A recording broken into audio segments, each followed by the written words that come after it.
puasa muslimin dan muslimat, hadirin dan hadirat yang dirahmati lagi dikasihi Allah Subhanahu wa taala.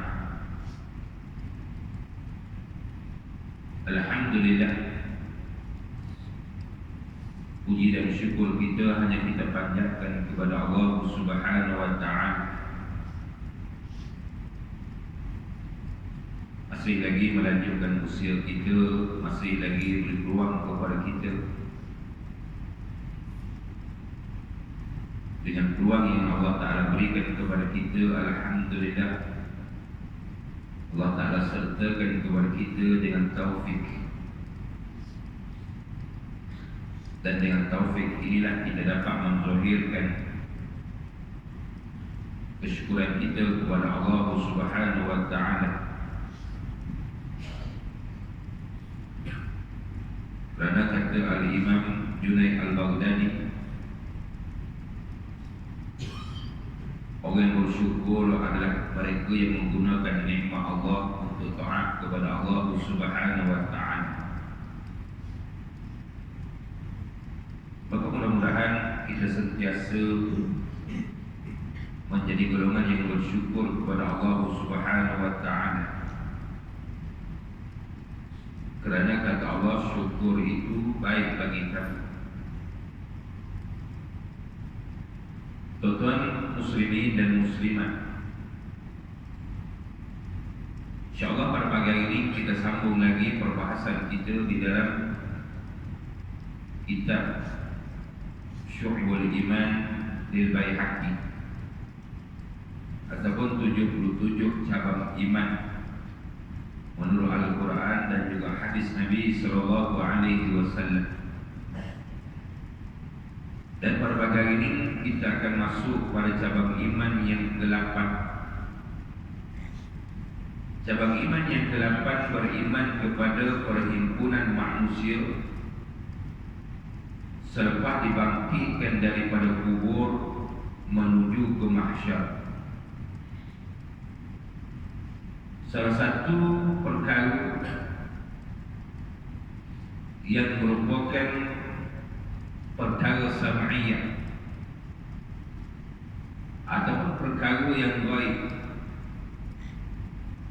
yang wajib kita ni orang beriman mengimani bahawasanya selepas daripada mati,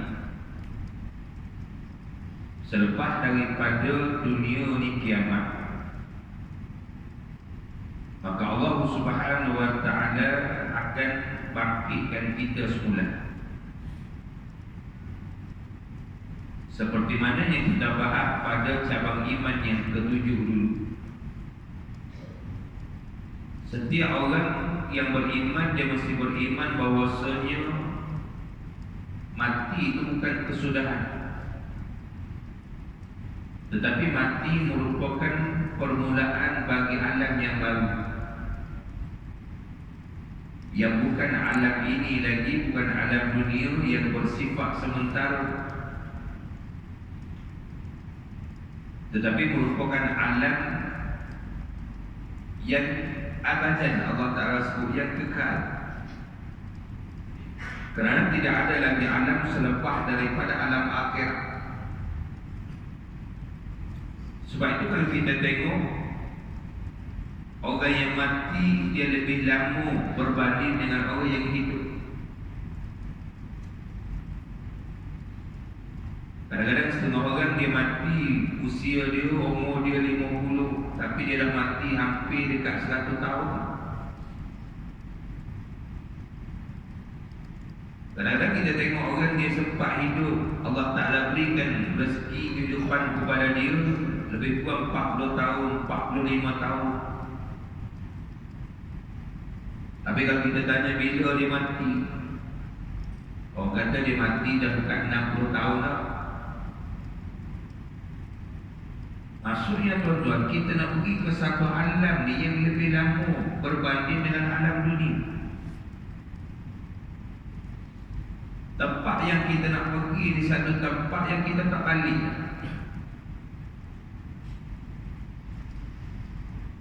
Sebab itu tuan-tuan, dunia ni bukan tempat untuk kita berehat. Seperti mana kata para ulama, kalau kita berehat bukan pada tempatnya, apabila sampai tempat rehat, kita tak dapat nak berehat. Sebab tu hari ini bukan waktu untuk kita berehat. Tapi hari ini sebaliknya waktu untuk kita mengejar, untuk kita mencari fastabiqul khair. Ulung-ulung-ulung buat kebaikan. Kerana dia akan kekal dengan situ. Nabi SAW sebut di dalam hadis, apabila matinya seorang anak Adam, maka 3 perkara yang akan mengiringi dia ke kubur. 2 akan balik semula, 1 akan bersama dengan dia, kekal bersama dengan dia. Yang akan hantar jenazah dia ke kubur, keluarga dia, kata Nabi. Harta dia, kata Nabi. Dan amalan dia. Tapi kata Nabi, keluarga dia akan hantar sampai ke kubur, siap semua urusan penguburan, maka keluarga dia akan balik. Harta dia juga akan hantar dia ke kubur, kemudian harta dia akan balik semula, menjadi milik orang lain pula. Tapi yang akan bersama dengan dia adalah amalan dia yang dia pernah lelah susah payah usaha kumpulkan hari ini untuk kesenangan dia di hari masa yang akan datang. Tuan-tuan muslimin dan juga muslimah, kita sebagai orang beriman, kita wajib beriman kepada perhimpunan manusia selepas dibangkitkan daripada kubur menuju ke mahsyar. Apabila kiamat berlaku, idza zulzilatil ardu zilzalaha wa akhrajatil ardu asqalaha wa qala al-insanu ma laha yauma idzin tuhaddisu akhbaraha bi anna rabbaka awhalaha. Allah Ta'ala sebut apabila bumi ini digoncang dengan goncangan yang sangat dahsyat, keluarlah segala isi perut bumi. Qala al-insanu ma laha, manusia berkata, apa yang sedang berlaku ni? Manusia ni satu makhluk Allah yang payah nak sedar. Kadang-kadang orang lain kena menyedarkan dia. Sebab itu ketika mana kiamat berlaku, manusia ini masih dalam keadaan ada setengah daripada mereka sedang berjual beli, ada setengah daripada mereka sedang menyuapkan makanan masuk ke mulut, ada setengah daripada mereka, Allah Ta'ala sebut dalam surah Yasin, mereka pergi ke pasar, belum sempat nak balik ke rumah. Maka Allah Ta'ala goncang bumi ini dengan goncangan yang sangat dahsyat. Keluar segala isi perut bumi, mereka berkata, apa yang sedang berlaku ni? Bumi turun ingatkan kepada mereka, inilah di atas perintah Tuhan kamu. Setelah mana dunia ni kiamat, maka manusia semua akan mati. Setelah daripada mati, maka Allah Ta'ala akan bangkitkan semula manusia. Bukan hanya bangkit, bahkan cabang iman yang ke-8, manusia pula akan berkumpul selepas daripada dibangkitkan oleh Allah daripada kuburnya menuju ke padang mahsyar. Menuju ke mahsyar. Tuan-tuan muslimin dan juga muslimah, Allah Ta'ala berfirman di dalam Al-Quran, ala yazunnu ulaika annahum mab'uthun liyawmin 'azim yawma yaqumun nasu lirabbil 'alamin. Surah Al-Mutaffifin. Tidakkah mereka menyangka bahawa mereka akan dibangkitkan Ini hidup semula sesudah mati. Padahal hari kiamat yang amat besar huru-haranya, hari berdiri manusia untuk menghadap Tuhan sekalian alam. Ini peristiwa yang paling kita takut. Satu saat, satu masa yang paling kita takut. Manusia tak seperti mana makhluk-makhluk yang lain. Manusia mereka akan dibangkitkan semula dan akan ditanya, dihisab, disoal dan kena jawab di hadapan Allah Ta'ala apa yang mereka kerjakan, apa yang mereka buat semasa mereka hidup di atas dunia dulu. Kalau kesudahan kita hanya setakat hidup di dunia, lepas tu mati, tutup cerita, senang tuan. Senang. Tapi bukan setakat itu.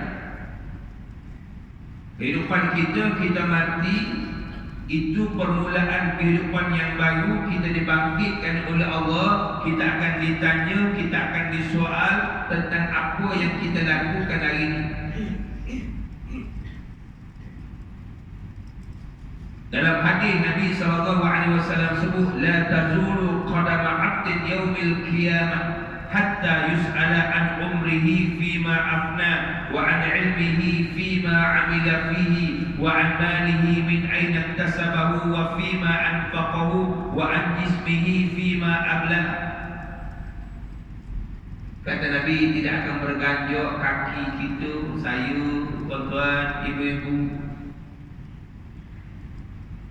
Bangkitnya kita di hadapan Allah di padang mahsyar besok, yang Nabi sebut matahari di atas kepala dia adalah 1 mil.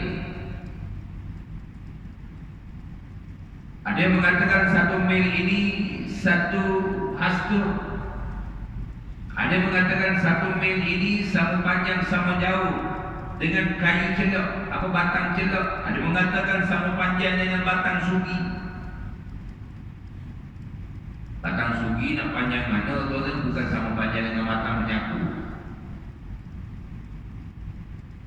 Sugi ni kita buat dalam poket pun ada yang kecil dan gelap. Adapun kita buat dalam poket ni pun dia boleh tak nampak.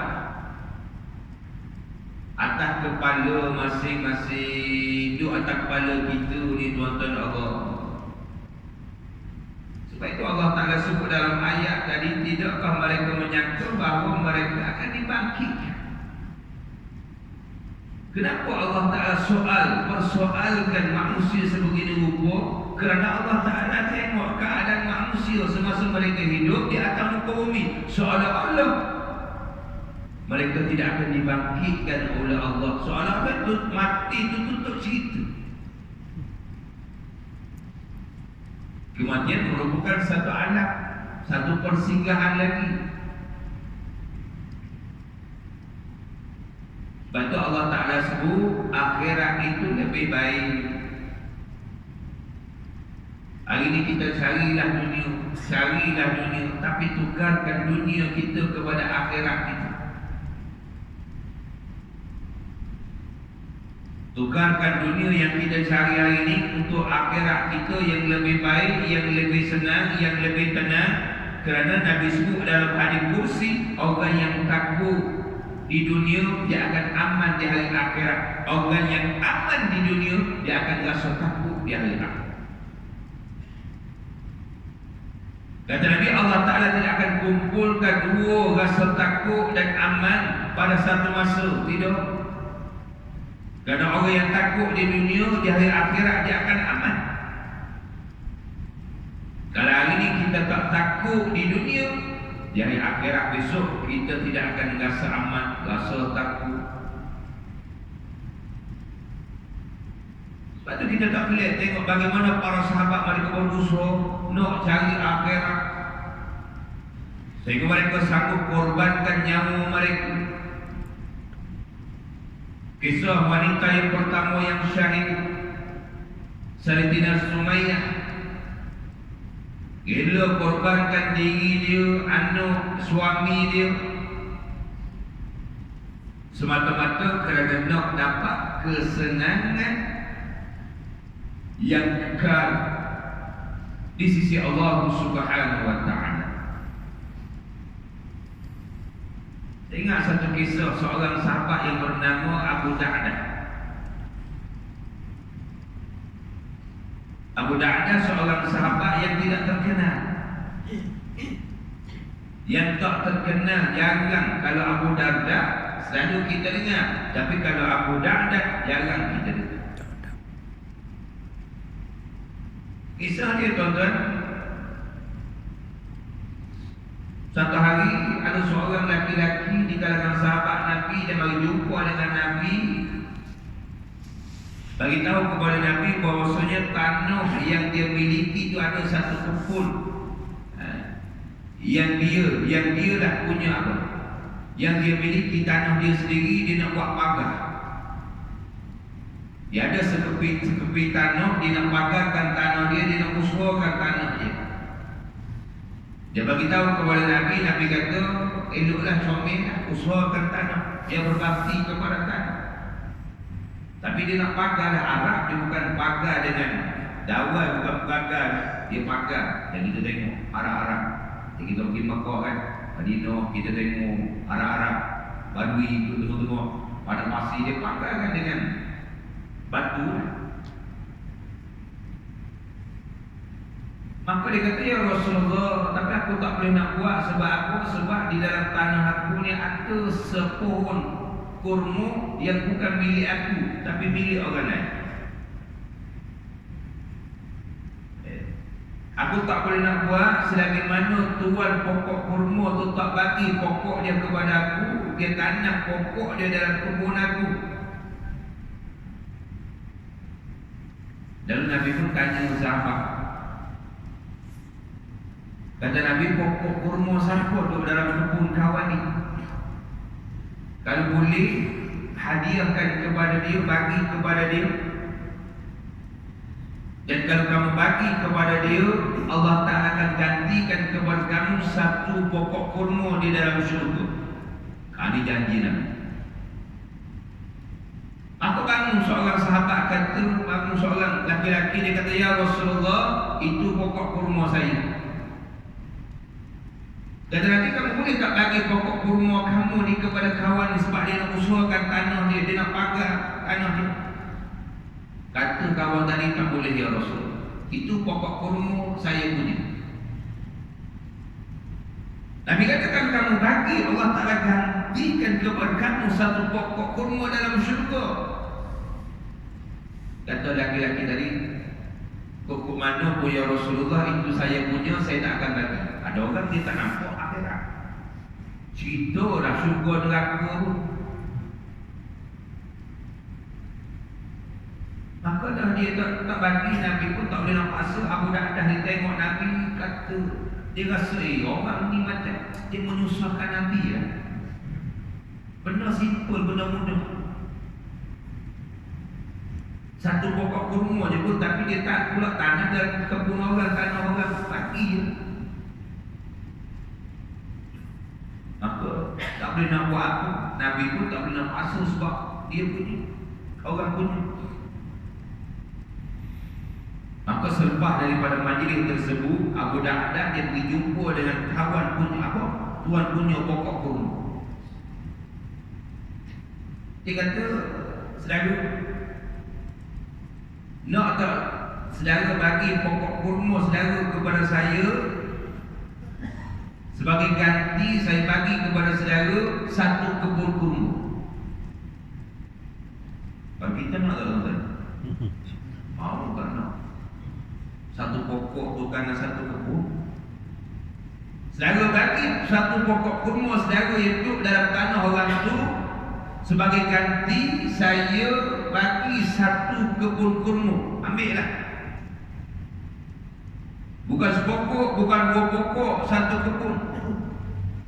Kawan tadi yang satu pun dia bertahan mati-matian, apatah lagi yang sekebun. Maka dia kata jadi. Tak boleh nak suruh atau pun dia boleh jadi. Jadi Abu Dardah apabila dia buat begitu, maka dia gembira. Bukan sedih, ni gembira. Dia berjumpa dengan Nabi SAW. Dia kata, ya Rasulullah, aku telah selesaikan benda tadi. Nabi kata, yang mana? Yang tuan pokok kurma.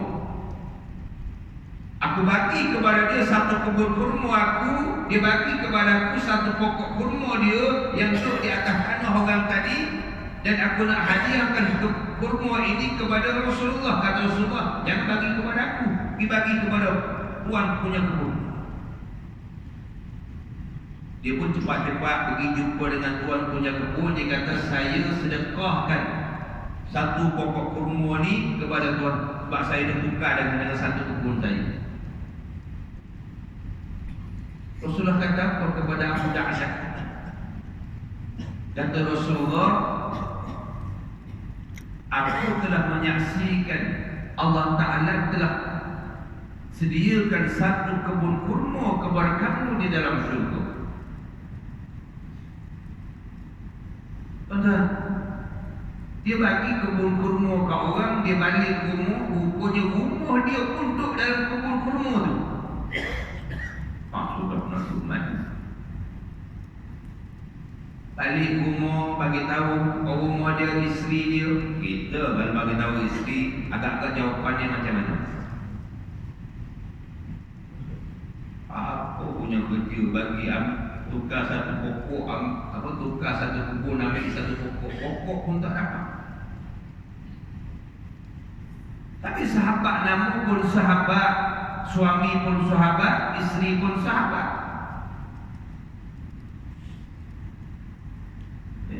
Kalau isteri yang selalu duduk dengan kuliah, duduk dalam majlis ilmu, dia faham tak? Tapi kalau isteri yang tak minat langsung kepada ilmu, kita sebut pasal agama sikit, bulan nak ceramah tu dia kata begitu. Kita tegur sikit, dah abang seorang masuk syurga. Tak tegur mana begitu. Kata isteri dia kata, dia bagi tahu kepada isteri dia, kata siap kemah barang kita kena keluar daripada rumah kita, kerana aku dah bagi kebun ni, tanah ni, rumah ni kepada orang lain. Isteri dia kata apa?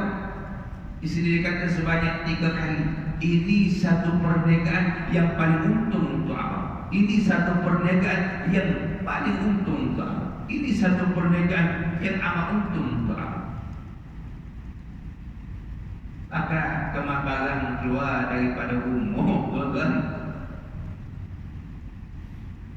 Saat ketika mana Abu Dardah ni wafat,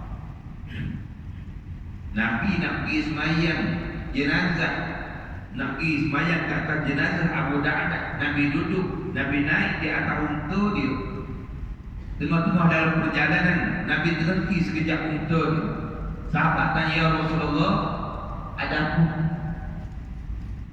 Kata Nabi, Allah Ta'ala telah tunjukkan kepada aku beberapa pokok kurma dalam satu kebun yang Allah Ta'ala sedia untuk tunggu dah tuan dia yang baru mati hari ini. Itu Abu Dardah.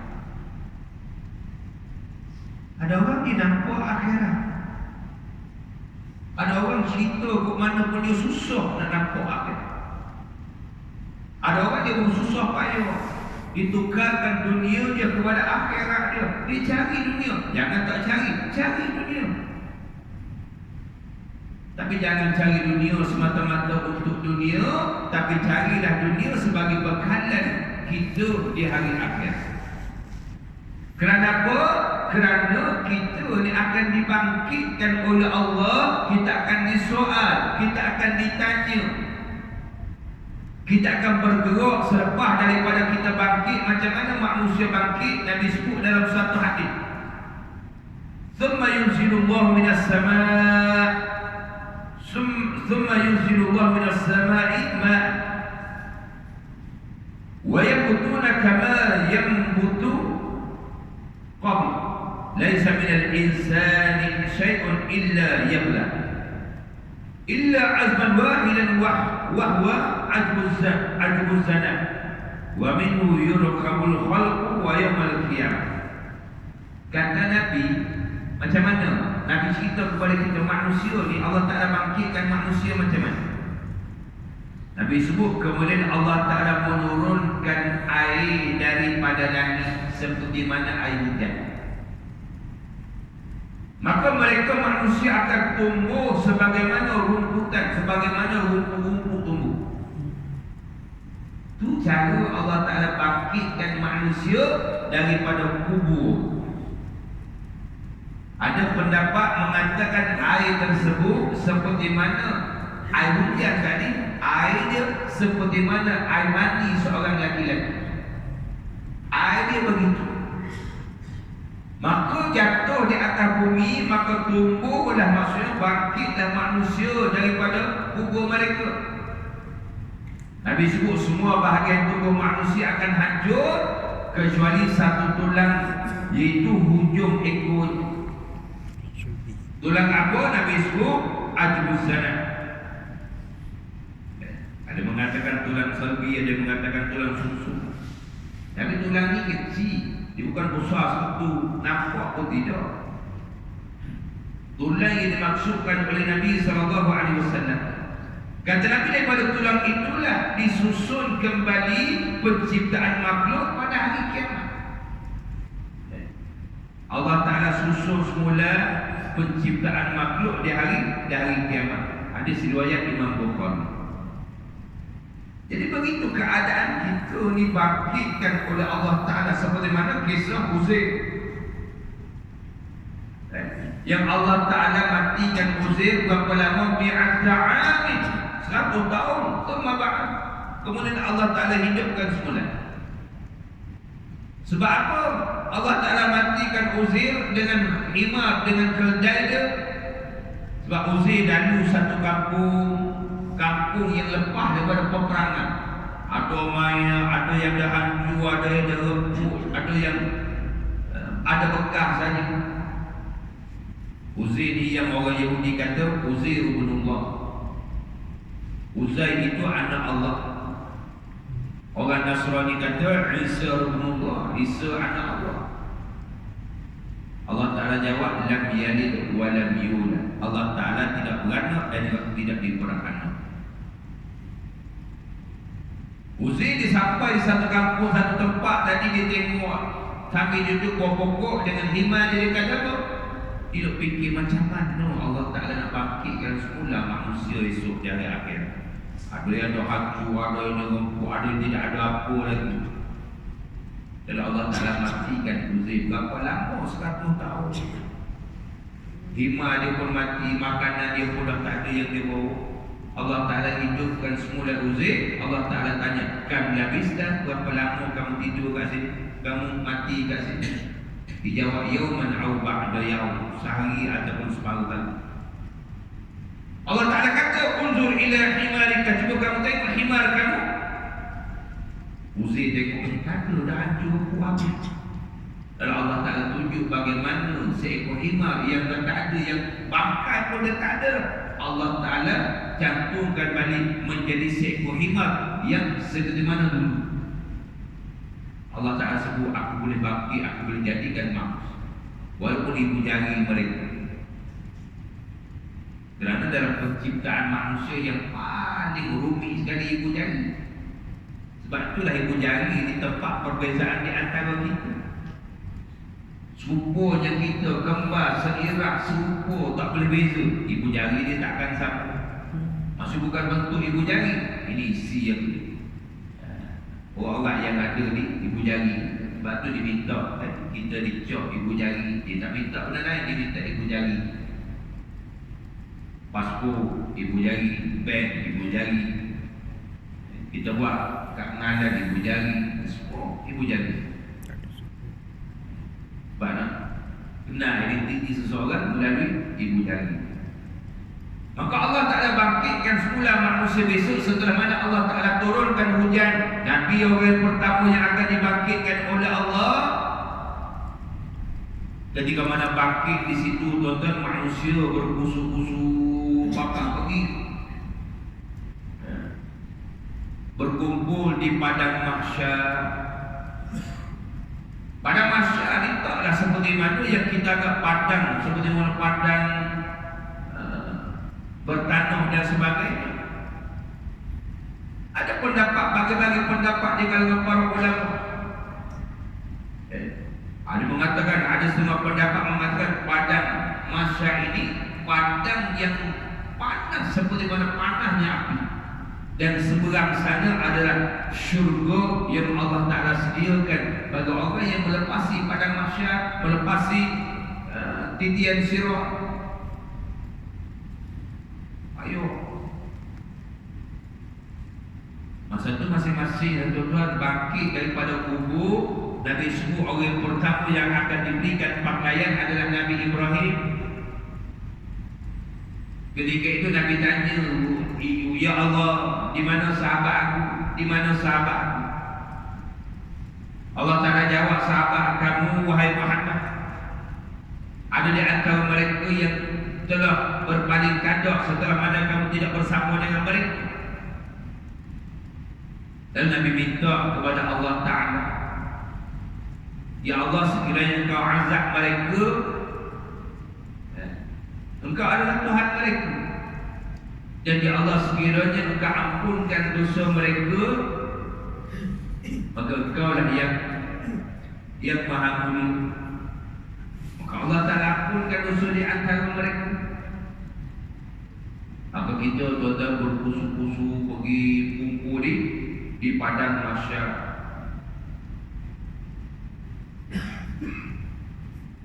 Imam Ghazali kata, janganlah engkau berfikir bahawa tanah itu, tanah di padang mahsyar itu seperti mana tanah dunia ni. Jangan ingat itu.